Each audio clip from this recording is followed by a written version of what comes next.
주점 여종업원 성폭행 혐의를 받는 가수 김건모 씨가 15일 경찰에 출석했다. 김 씨는 이날 오전 10시 23분께 서울 강남경찰서에 성폭행 혐의 피의자 조사를 받기 위해 변호인과 함께 도착했다. 김 씨는 성폭행 혐의 인정하느냐, 유흥업소 직원 폭행한 사실 있느냐 등 취재진의 모든 질문에 아무 대답도 하지 않고 조사실로 향했다.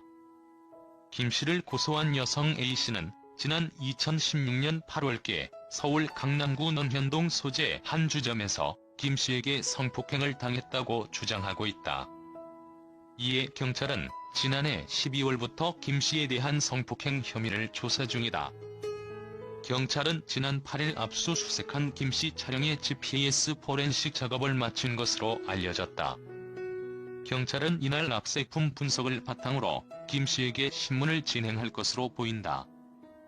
김 씨 소속사 건음기획 송종민 대표는 지난달 13일 오전 강남경찰서에 A씨에 대한 정보통신망 이용 촉진 및 정보보호 등에 관한 법률 위반 및 무고 혐의 고소장을 제출했다. 김 씨가 A씨를 맞고소 한 건과 관해서는 이번 출석에서 함께 조사받지 않고 따로 일정을 잡을 것으로 전해졌다. 또 경찰은 성폭행 사건 외에도 김 씨에게 폭행을 당했다고 주장하고 있는 여성 B씨를 김 씨가 명예훼손 혐의로 고소한 사건을 서울중앙지검으로부터 넘겨받아 지난주부터 본격적으로 수사에 돌입했다. 한편 이용표 서울경찰청장은 지난달 23일 서울경찰청에서 열린 출입기자단과의 기자간담회에서 일단 경찰청 지침에 따라 여성이 고소한 성범죄 혐의 부분 수사를 마무리하면 김 씨의 맞고소 건을 수사할 것이라고 언급했다. 이어 이는 2차 피해 방지를 위한 경찰청 지침이라고 말했다. 김건모의 사건의 발달은 지난해로 올라갑니다. 김건모는 지난해 피앙세 장지연과의 결혼을 발표하면서 수많은 축복을 받았습니다. 미운 우리 새끼의 김건모의 결혼은 그야말로 큰 화제가 되었고 엄청난 축복을 받으며 많은 이들의 궁금증을 자아내었는데요.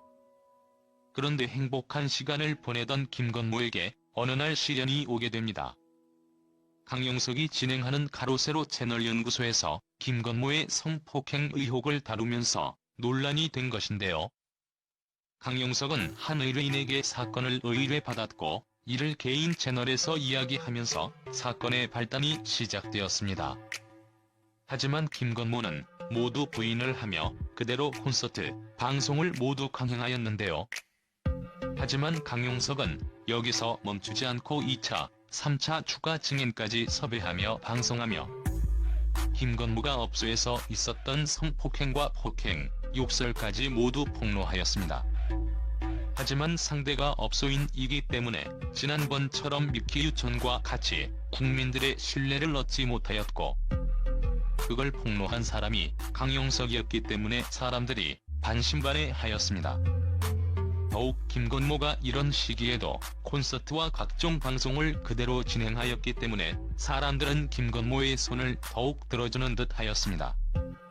하지만 강용석이 추가 증인을 계속해서 세우고 김건모를 상대로 진짜 고소를 하면서 김건모 역시 대응을 하지 않다가 법정 대응을 하겠다고 발표하였는데요. 그리고 대중들이 비난이 쏟아지자 김건모와 관련된 방송을 모두 중단하고 김건모 역시 연말 콘서트를 모두 취소하였습니다. 김건모는 과거 서울의 한 유흥업소에서 종업원 A씨를 강압적으로 성폭행한 혐의로 고소를 당했습니다.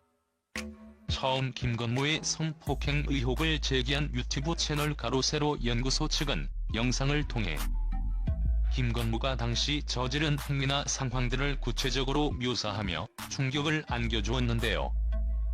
이 사건이 진실 여부를 떠나서 성폭행 여부와 더불어 국민 가수라는 불리던 공인의 업소 방문에 많은 이들이 실망하고 있는 것입니다.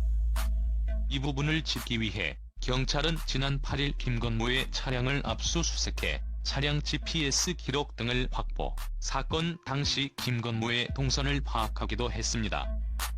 고소인 역시 이미 고소인 조사를 받은 상태라고 하는데요.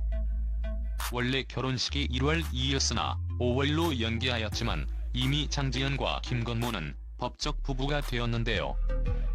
과연